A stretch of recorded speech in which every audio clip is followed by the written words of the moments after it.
বিজেপিটো কিমান সহজে গৌৰৱ গগৈ ৰাহুল গান্ধীয়ে বুজিব পৰা নাই বিজেপি কি গৌৰৱ গগৈ ক'ত বুজিব বিজেপি কি বস্তু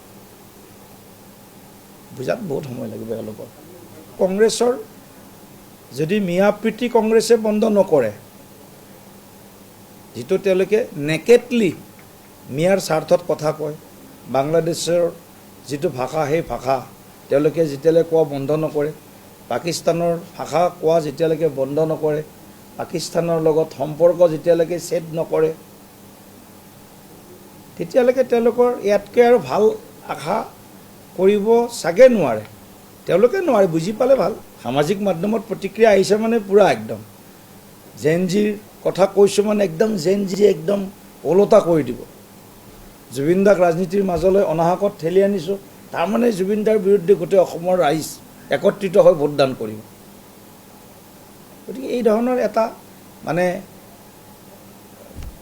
আকাশত চাং পতা তেওঁলোকৰ যিবিলাক কথা বতৰা বা তেওঁলোকৰ যিবিলাক ফিচাৰিষ্টিক মই ভাবোঁ তেওঁলোকৰ কোনো ধৰণৰ মানে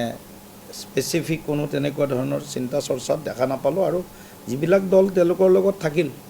তেওঁলোকৰতো আপোনালোকে দেখিব যে তেওঁলোকৰ পঞ্চায়ততো কোনো প্ৰতিনিধি নাই পৌৰসভাত কোনো প্ৰতিনিধি নাই